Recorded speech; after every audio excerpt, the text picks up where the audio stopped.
Hello दोस्तों, मैं प्रशस्त गौंड स्वागत करता हूं आप सबका आज के इस वीडियो में।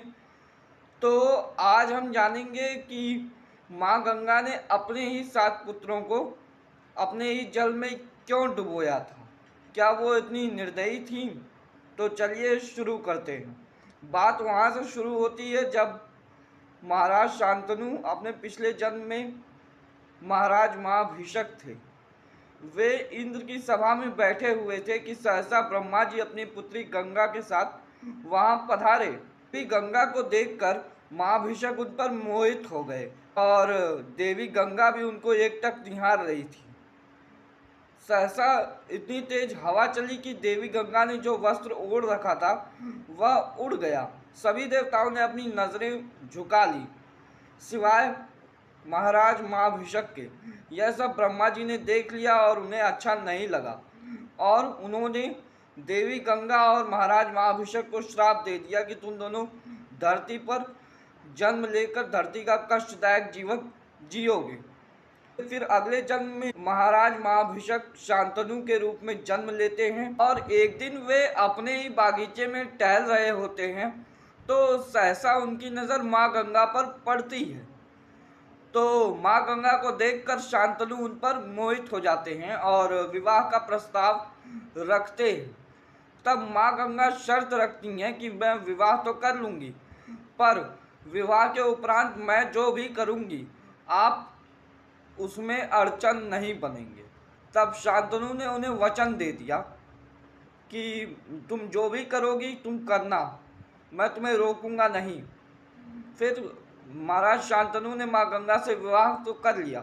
विवाह के उपरांत माँ गंगा ने एक सुंदर बालक को जन्म दिया।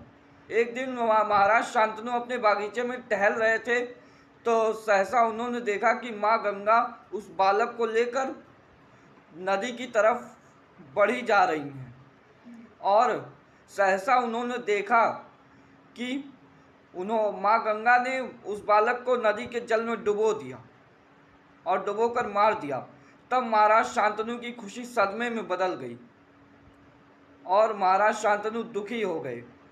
वे रोकना चाह रहे थे लेकिन अचानक उन्हें अपना वचन याद आ जाता था, इसलिए वे रुक जाते थे। ऐसे ही करते करते दूसरा, तीसरा, चौथा, 7वें पुत्र तक हुआ। जब 8वें पुत्र की बारी आई तब महाराज शांतनु के सब्र का बांध टूट गया और उन्होंने रोक दिया।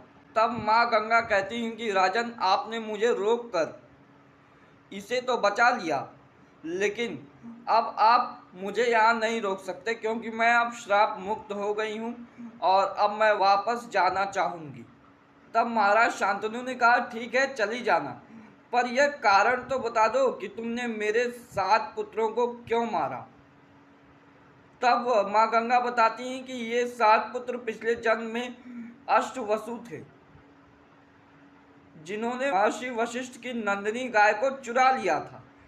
जब महर्षि वशिष्ठ को यह बात पता चली तब महर्षि वशिष्ठ बहुत क्रोधित हुए और अश्ववसुओं को श्राप दे डाला कि वे मृत्युलोक में जन्म लेंगे और मानव का कष्टदायक जीवन जिएंगे।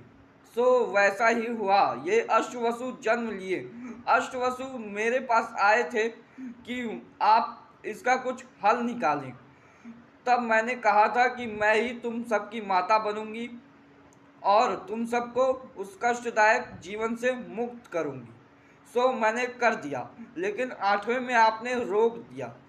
लगता है इसको कष्टदायक जीवन जीना लिखा है अभी भी। यही 8वां पुत्र आगे चलकर भीष्म नाम से प्रसिद्ध हुआ और कौरवों पांडवों की जंग तो आप जानते ही हैं।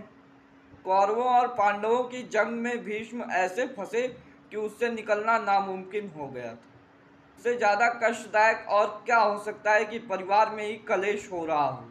इसी के साथ मैं प्रशस्त गौड़ विदा लेता हूं आपसे इस वीडियो में। फिर मिलेंगे कल एक नई वीडियो में एक नए तथ्य के साथ। तब तक के लिए जय माँ गंगे।